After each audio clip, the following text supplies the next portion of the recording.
Thank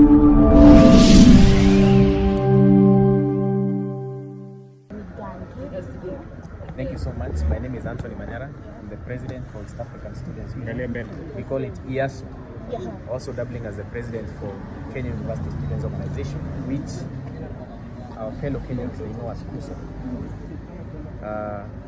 Today, I believe it's a very historic day in our country because all our citizens have rallied behind the Right Honorable Raila Amolo Odinga, his candidature for the African Union Commission chairperson, which we have seen it's very wise as comrades, not just in Kenya but also in the East African space, to endorse in unison.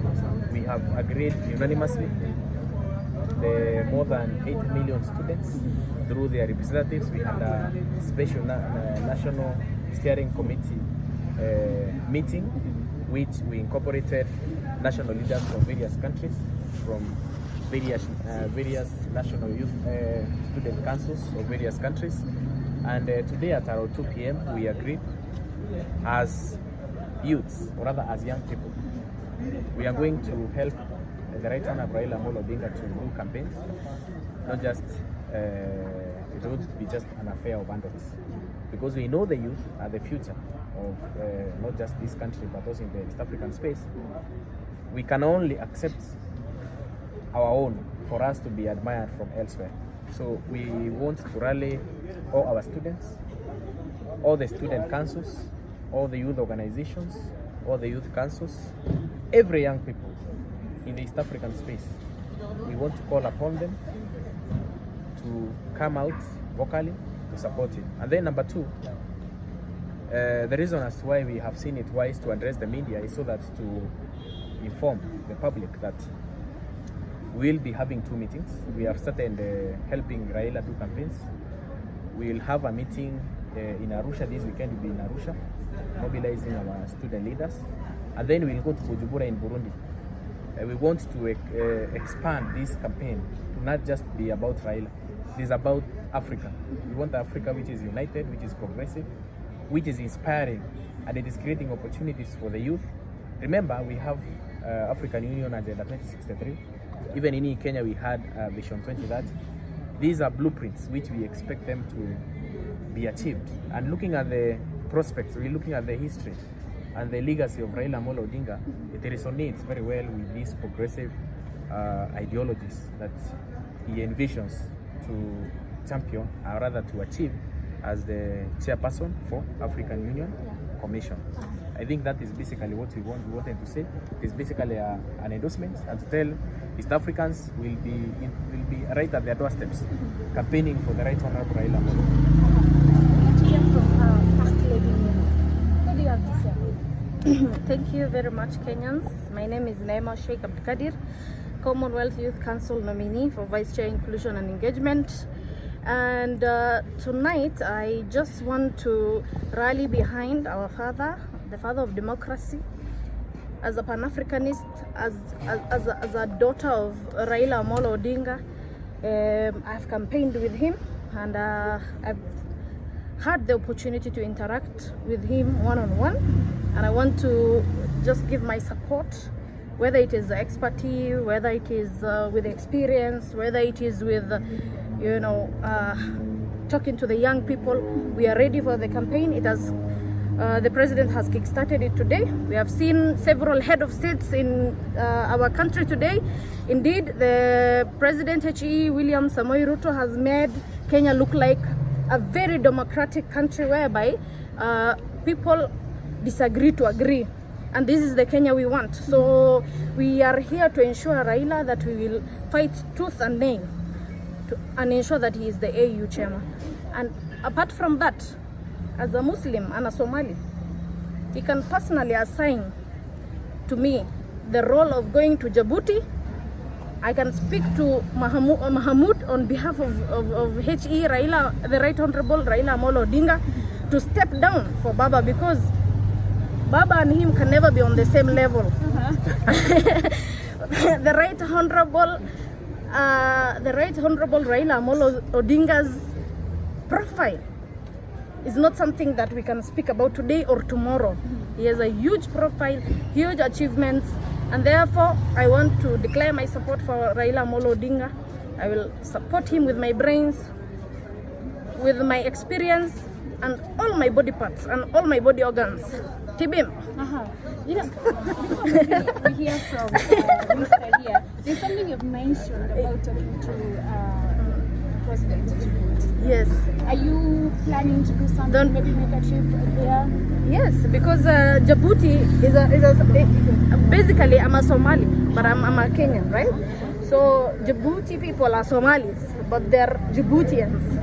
So I think maybe he will understand my language better because he's a Muslim like me and he's a Somali like me. Tunaweza weka mkeka kwa sababu sisi in our culture we have what we call negotiated democracy. So we can call on board wazee or Somalia because even we have seen former foreign minister ule mama wa Somalia ali step down for Raila. So who is Mahmoud not to step down for our enigma? Yeah, so we tutapeleka mkeka mpaka Djibouti tukalishe huyu mzee tumwambie hasa wewe hapa hujatosha, baba ndio mambo yote. So wewe kaa kando kidogo, we support mzee, akimaliza namna hii tutaona venye tutakupanga. Ndio hivyo sasa. Lakini kuna kitu tu tunataka kujua sababu umesema if Raila gave you that role, yes, you will do it. Yes. But now the question is, do you really have to wait for Raila to give you that role? No, you know, as a young person, hii ni kujituma. Okay. Sisi tunasemanga as young people, form ni kujituma. So mimi najituma mpaka Djibouti. Raila does not have to send me. He does not have to give me air ticket. We will lobby here and there. Power is taken and grabbed. So we must ensure this seat comes back to Kenya because I'm a patriotic Kenyan. By fire, by bullet, by everything. We will ensure that, just on a light note, that this kitu irudi Kenya. How do we ensure this? We as citizens and as young people, as promising leaders, we need to take steps.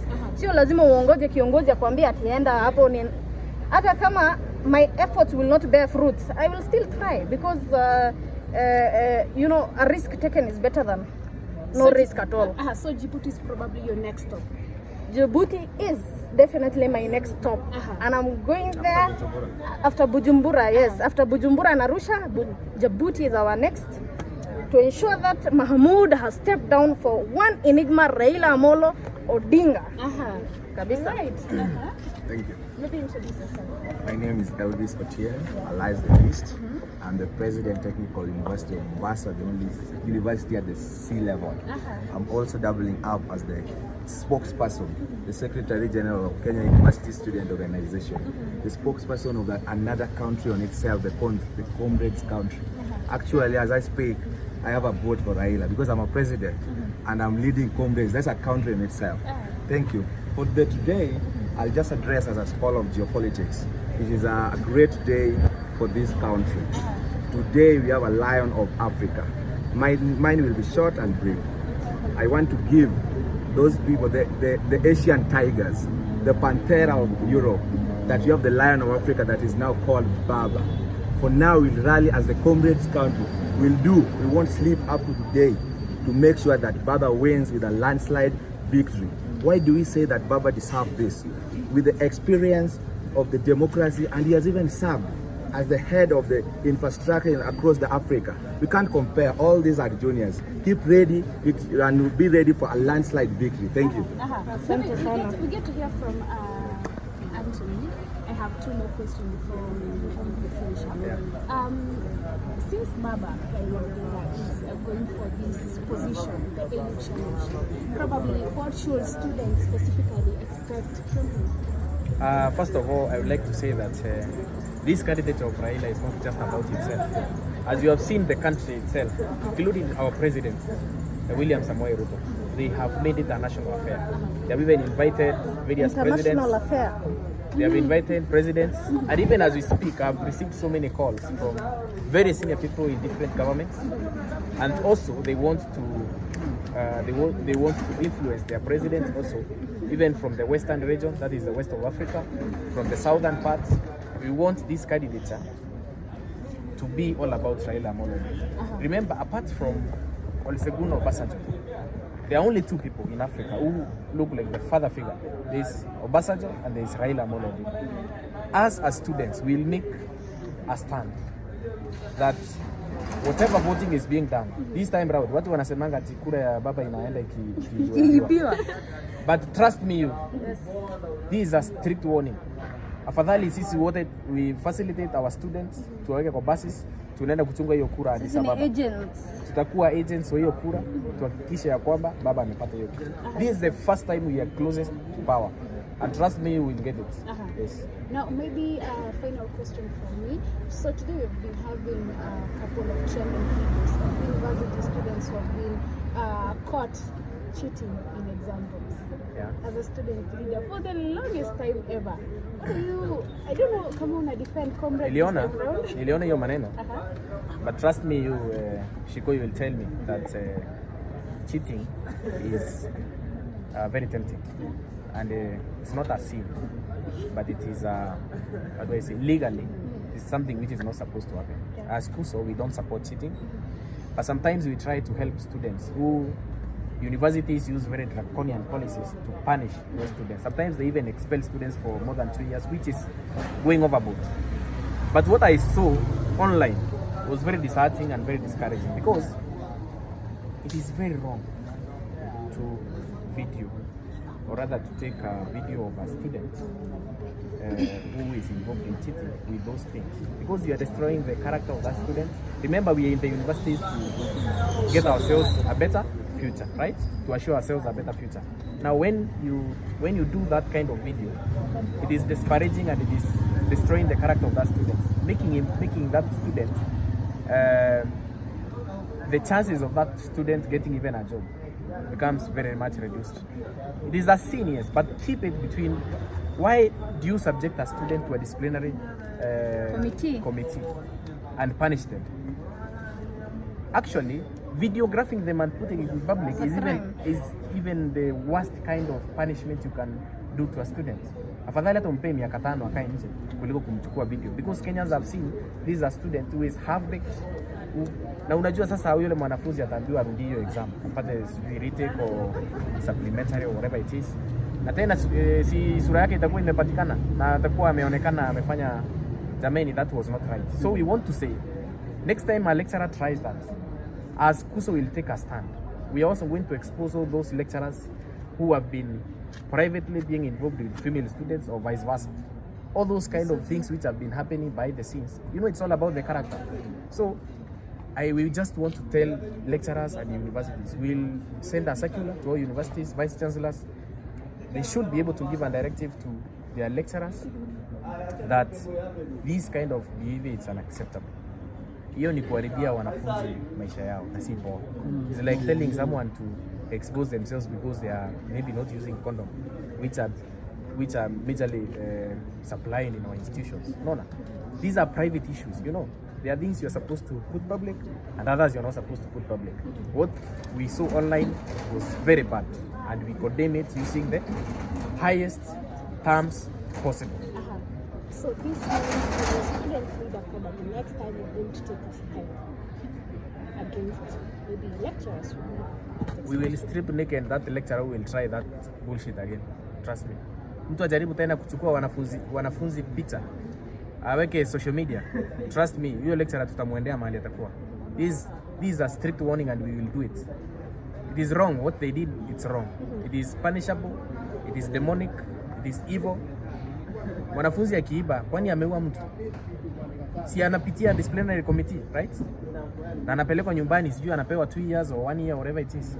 Everyone does a sin. Wakati mwingine unaiba sukari, wakati mwingine chumvi. Are you killed for that? Really? You have not, I mean, theft is not murder, right? We are not really encouraging cheating. But taking videos of those students was wrong. You are jeopardizing their future. You are suppressing their voices. You are doing harm to their future, and it's not right. That is our stand. Yeah. With that said, maybe have you taken any step of maybe looking for the university? We have written to the university. We want to get their details so that since already they have been castigated online, We want them to be pardoned so that they continue the exam that they did, itengenezo ingine, wafanye hiyo exam yao. Kumbuka medicine is a very tough course. It's just like architecture, which I did. These courses are very tough. It's not like taking, okay, I don't want to classify courses, but these students undergo a lot of stress. You know, these hard courses, they even cause students to have depression. I think parents who are watching, they know. Our wanafunzi, they don't even live normal lives. There are those even students who are sustaining their lives in campus through influence on drugs, which we try as much as possible to curb. So, undergoing such stress, pia ya kuwekwa online, that you are supposed to be a doctor. Yule daktari atakuoperate aje mwili na ukilimuona 5 years ago kwa video. So, I don't think it's right. So we are going to take action. First of all, we have written to the university. Tomorrow, if they don't respond, then we will talk to the acting vice chancellor for the University of Nairobi, Hutchinson. We look for a solution. We want that vice chancellor. We want that lecturer who did that, or whoever the people who are involved in taking those videos. They have to go to proceed on leave. They have to leave. They have to. I think it would be business as usual, trust me. But that's a warning, because next time we will not handle this situation the way we are doing it. Ingekuwa ni even another university, this would even been a much easier game. We would have taken even a more radical way of solving the issue. And maybe pengine to Honorable Mo, concerning that issue, tuliona one of them was a Muslim lady mwenye aliambiwa maybe pengine anatumia dini pia kuiba, anavaa hizo mavazi ndio afiche vitu. So sijui unaweza sema nini kuhusu? Asante sana. The chairman has already highlighted on what has been going on, and I feel like you know, this is the reason why we have laws at the university. We have disciplinary committee, we have the Senate to do this kind of, you know, to solve this kind of issues. So first of all, I want to condemn the lecturer who used religion, you understand, to you know, show the world that why do you is it stereotyping or profiling? Yeah, why do you profile someone's religion because they have cheated? Okay, most of the people that were I mean, there were so many other different religions, but why are you specifically mentioning Islam? In our country, Kenya, we are living peacefully, we are coexisting, and I don't think it was necessary for the lecturer to mention dini ya mtu mwingine because unajificha kodi. That was very wrong, because I'm sure tomorrow religious leaders will condemn this act, and this kind of lecturers, you know, sometimes make us think that they have not undergone professional. Maybe hata yeye alikuja through cheating, because I'm like, why are you know, you understand, you are a lecturer, you understand the law, you understand languages, you understand profiling, but you're here talking about someone's religion. So that is very wrong. We don't encourage students and young people to go the way of cheating, but we will ensure that any person or any lecturer that is, you know, ruining the lives of young students and comrades by exposing them to the world. And you know very well, right now, the most dangerous weapon we have in this world is media. And once you kitu ishike viral, iende online, there is no way, yeah, you can redeem yourself, because already you have been exposed badly. Unaona? So this is destroying the reputation and the mental state of that person, because they will not have even a self-esteem to come and have coffee with us the next time, because they will feel they're lesser of, you understand, because of the criticism and you know, stigma they will go through online. So we want to offer our support to those students. Personally, I'm ready to pay for their therapy because they have undergone such a you know, a drastic and a dramatic evening or morning during that session. So we are ready to offer our support, and we tell them we are welcome. You can always, you know, be given second chances in life. You are not a murderer.